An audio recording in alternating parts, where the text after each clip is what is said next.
જય શ્રી કૃષ્ણ। જે માંડવીમાં અમે ડોલ બૂરતા હતા એ જો આજે આ 10 દિવસ થઈ ગયા વાવી અને 23 તારીખે ગઈ 23 તારીખે આપણે વાવી હતી અને અત્યારે મસ્ત ઢૂંઢાઈ એવી મસ્ત માંડવી થઈ ગઈ છે, મગફળી અને જો ડુંગરાળ વિસ્તાર પણ દરેક આપણે ઝાડ અને મસ્ત થઈ ગઈ છે।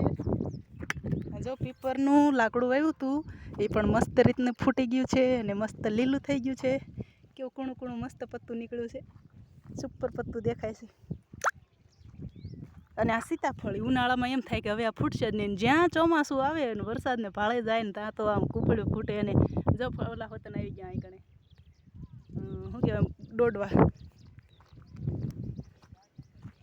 અને જો આ ઝાડ રહ્યું એ અમે મોહનપુર રણાસણ પાસે આવ્યું ને હું ભણતી ને ત્યારે આ ઝાડની આખી શું કહેવાય એને અરે યાદ નથી આવતું પણ આવા જ નકરા મઢીટ કહે છે અમારે અહીં તો કહેતા હોય સાચા, ઓરિજિનલમાં નામ શું છે હકીકતમાં એ ખબર નહીં, પણ જો આને મઢીટ છે। અને આ જે સફેદ અત્યારે દેખાય છે મસ્ત ગુલાબી કલર હોય છે ખીલે ત્યારે, અત્યારે લંઘાઈ ગયા છે ને એટલે જો આ મોગરો છે હજી ખીલવાનું બાકી છે। અને બે કલરના ફૂલ એટલા મસ્ત દેખાય સવારના પરમાં, તો અત્યારે તો આ સાંજનો ટાઈમ છે એટલે ઝાડ સૂઈ ગયું છે, ઝાડ પણ હુવે એવો ખબર છે તમને। જો આપણું આ તળાવ ભરાણેલું હતું એ તળાવ સુકાઈ ગયું।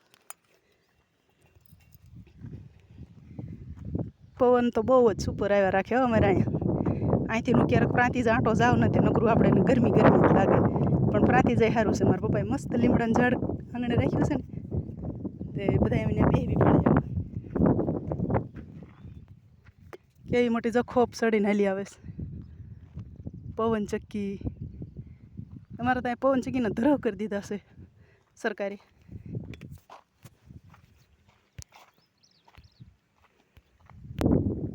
જો આ છે ને એ સાટોડી કહેવાય અને આ લાંબા પત્તાવાળી આવે ને ઉભડી સાટોડી આવે। 20 દિવસ થાય ને એટલે આને તમામ બી આવી જાય। જો આ છોડ રહ્યા ને નાનામાં નાનો છે, 20 દિવસનો થાય એટલે તરત એને મોગરા આવી જાય ને બી પણ આવી જાય।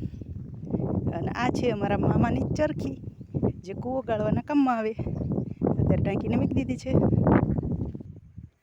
જો આપણે જામફળીને મસ્ત કટિંગ કરી નાખ્યું હતું અને મસ્ત જો જામફળ પાકી ગયા છે, ઉપર પણ દેખાય છે જો નકરા જામફળ હજી તો પાકમાંથી આવ્યા છે।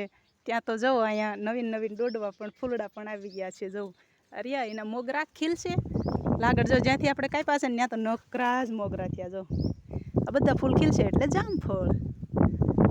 પપૈયો ગયા વર્ષે જે મોટો હતો એ પડી ગયો છે અને આ નાનો પપૈયો પાછો આ વર્ષે આપણે પપૈયા ખવડાવશે। જો આની અંદર આપણે માળા બાંધ્યા હતા, એમાં ઓલું છે એ દૂધીનું તુંબડું છે એનો માળો બનાવ્યો છે અને ખોખું બનાવ્યું હતું। આની અંદર પહેલાં મથામણ કર્યું પણ આમાં રહ્યા નહીં ને હળગ્યું એટલે ઓલાની અંદર અત્યારે માળો બનાવ્યો છે જે દેવ ચકલી આવે ને એણે। અને અમારે અહીં દેવ ચકલીઓ બહુ જ રલો તો હવે દોવાનો ટાઈમ થઈ ગયો છે તો આપણે દોવા માંડવી। જય શ્રી કૃષ્ણ, ખુશ રહેજો।